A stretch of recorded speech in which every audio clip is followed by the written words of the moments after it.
Bismillahirrahmanirrahim. Assalamualaikum sahabat muslim. Islam adalah agama yang komprehensif.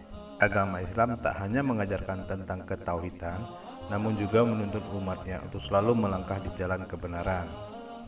Salah satu yang menjadi kajian dalam kehidupan rumah tangga adalah hubungan seks. Hubungan seks bagi sepasang suami dan istri merupakan salah satu tujuan dalam ikatan pernikahan. Dengan hubungan tersebut, salah satu tujuan pernikahan dapat diusahakan untuk tercapai, yaitu memiliki keturunan. Di dalam Islam, hubungan seks ini juga dituntut berdasarkan ketentuan agama, termasuk diantaranya hukum oral seks di dalam Islam. Perkara hukum oral seks di dalam Islam ini masih diperdebatkan dan menghasilkan 3 pendapat. Pertama, haram. Golongan yang mengharamkan, mereka beralasan dengan najisnya madzi yang ada pada kemaluan baik laki atau wanita ketika sedang syahwat, yang jika tertelan maka itu haram. Tentang najis madzi, para ulama kita semua sepakat tidak berbeda pendapat.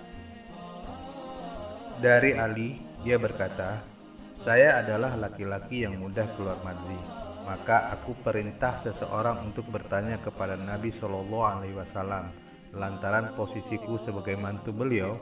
Maksudnya Ali malu bertanya sendiri. Maka orang itu bertanya, lalu Rasulullah menjawab, "Wudulah dan cucilah kemaluanmu." Hadis riwayat Bukhari nomor 269. Hadis ini menunjukkan kenajisan madzi.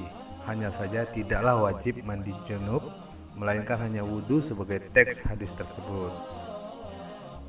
Oleh karena madzi adalah najis, maka ia haram tertelan, yang sangat mungkin terjadi ketika oral seks.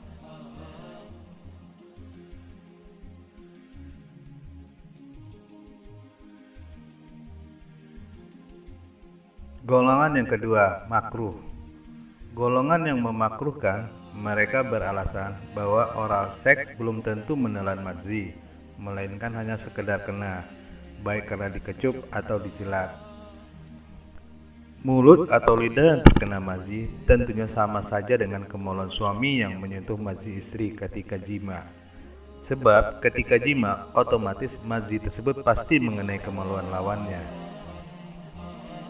Nah, jika itu boleh, lalu apa bedanya jika mengenai anggota tubuh lain seperti mulut? Sama saja. Hanya saja hal tersebut merusak muru'ah atau akhlak baik dan menjijikkan. Lagi pula, tidak sepantasnya mulut dan lidah yang senantiasa berzikir dan membaca Al-Quran digunakan untuk hal itu. Oleh karena itu, bagi mereka, hal tersebut adalah makruh, tidak sampai haram.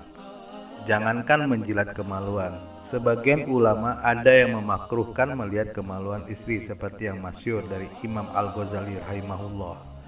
Namun, hadis-hadis larangan melihat kemaluan istri adalah dhaif, bahkan palsu, dan bertentangan dengan hadis-hadis sahih yang justru membolehkannya.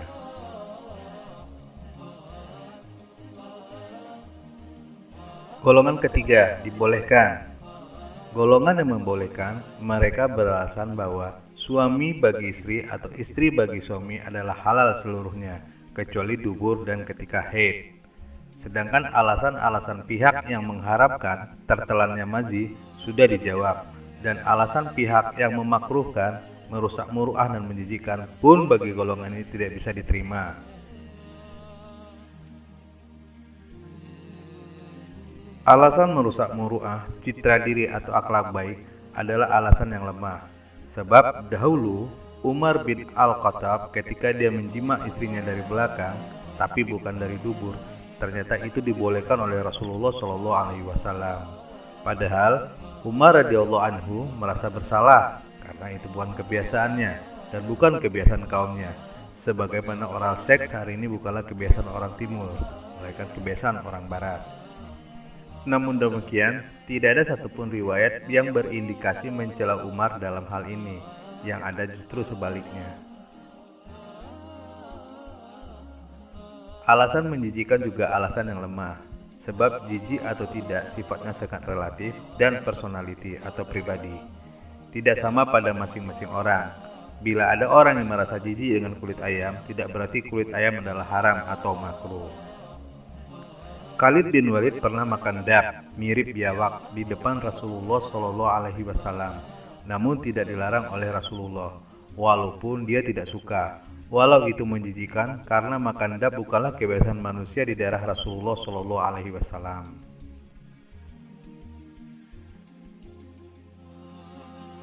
Golongan yang membolehkan juga beralasan pada ayat Al-Baqarah 223. Istri-istrimu adalah seperti tanah tempat kamu bercocok tanam. Maka datangilah tanah tempat bercocok tanammu itu bagaimana saja kamu kehendaki. An-nasyi'tum, bagaimana saja kamu kehendaki, hanya berlaku pada kubul atau kemaluan, bukan pada dubur.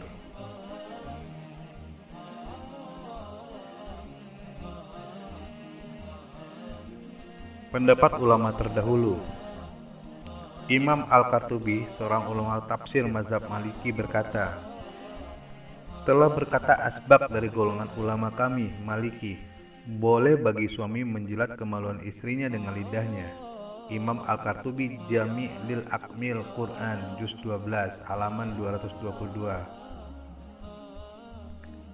Imam Al-Hattab rahimahullah berkata, diriwayatkan dari Imam Malik bahwa dia berkata, tidak apa-apa melihat kemaluan istri ketika jima.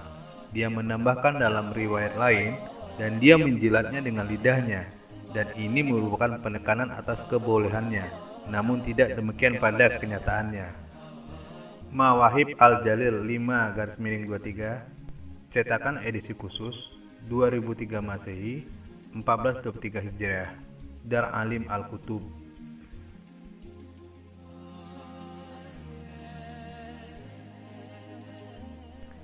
Imam Ibnu Rusyid rahimahullah mengatakan dalam Ahlus Shima tentang pertanyaan seorang suami yang melihat kemaluan istrinya ketika jima, dia berkata, ya boleh, dan dia menjilatnya.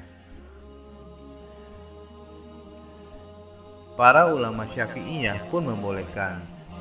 Imam Zainuddin Al-Malibari rahimahullah mengatakan, dibolehkan bagi suami semua bentuk bersenang-senang terhadap istrinya, kecuali pada duburnya, walaupun menjilat klitoris istrinya. Fathul Mu'in 3/340, Darul Fikri.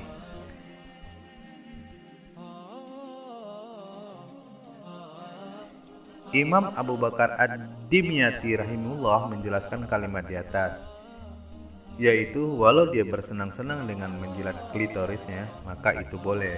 I'anatut Talibin 3/340, Darul Fikri.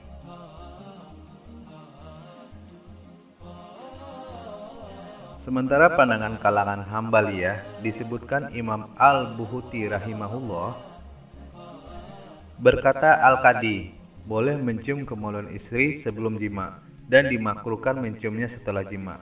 Kasyaf Al-Kina 1/2, Darul Fikri.